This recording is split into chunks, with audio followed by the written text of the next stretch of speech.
Her Story by Naomi Madgett.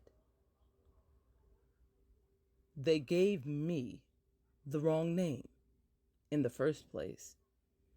They named me Grace and waited for a light and agile dancer. But some trick of the genes mixed me up, and instead I turned out big and black and burly. In the second place, I fashioned the wrong dreams. I wanted to dress like Juliet and act before applauding audiences on Broadway. I learned more about Shakespeare than he knew about himself. But of course, all that was impossible. Talent, yes, they would tell me, but an actress has to look the part. So I ended up waiting on tables in Harlem and hearing uncouth men yell at me, "Hey, mama, you can cancel that burger and come on up to 102. In the third place, I tried the wrong solution. The stuff I drank made me deathly sick, and someone called a doctor. Next time, I'll try a gun. The first time I heard this poem by Naomi Madgett, Her Story, I was truly moved. I felt like the woman in the poem represented me.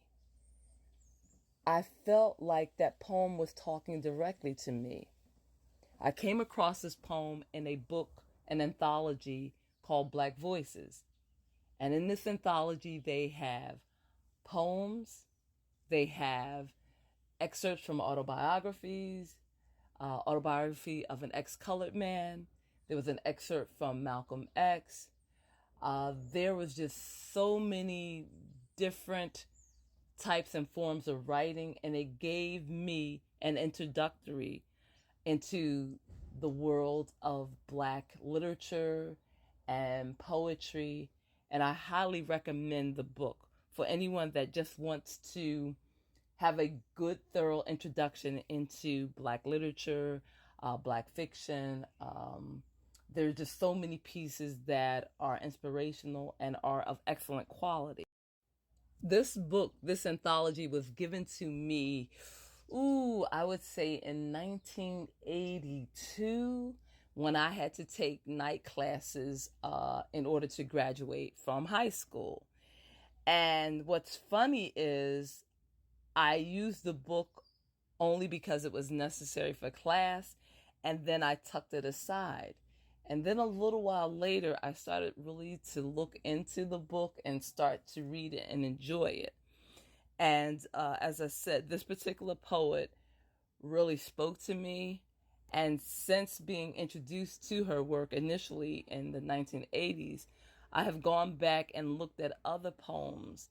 And I find that with her poetry, I can understand it more readily than some other poets. There's not a mystery behind her words, and I find comfort in reading her poems. And I realize that the beauty of poetry, for me at least, is that sometimes I can't articulate how I feel, but if I look at the words and the writings of other people, I find the explanation or the description of my feelings and my emotions in their words. So it's as though they can articulate what I feel. And when I read it, I recognize that those are the emotions that I'm feeling. And they captured those emotions so beautifully and so readily. And it just gave words to how I feel. So who is Naomi Cornelia Madgett? Well, she is an American poet and publisher. Originally, she was a teacher.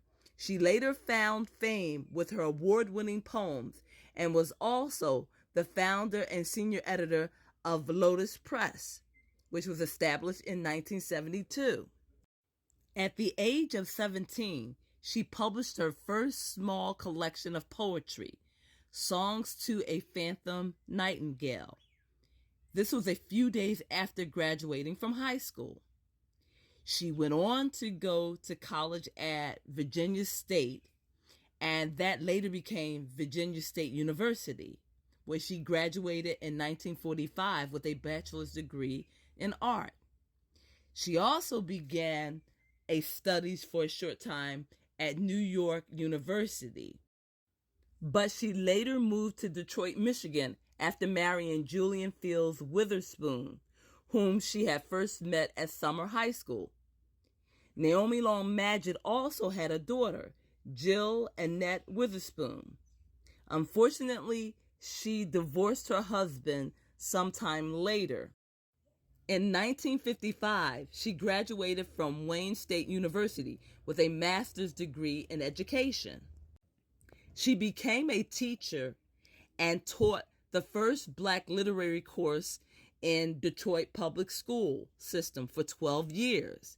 Eventually, she received her PhD, and she has many, many poems under her name and title.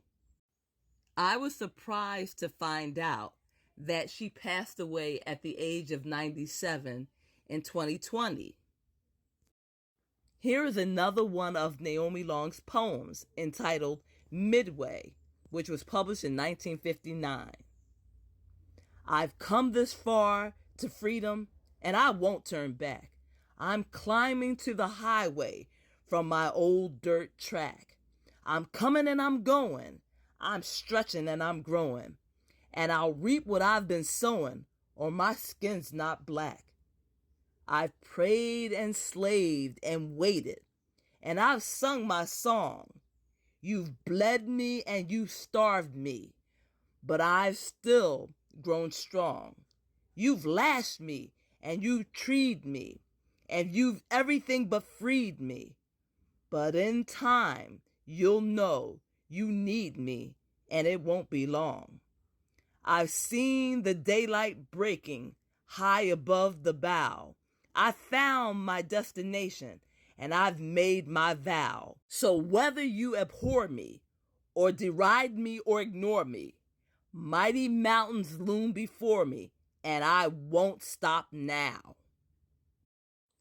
I truly feel joy and pleasure when I read the work of Naomi Long Madgett.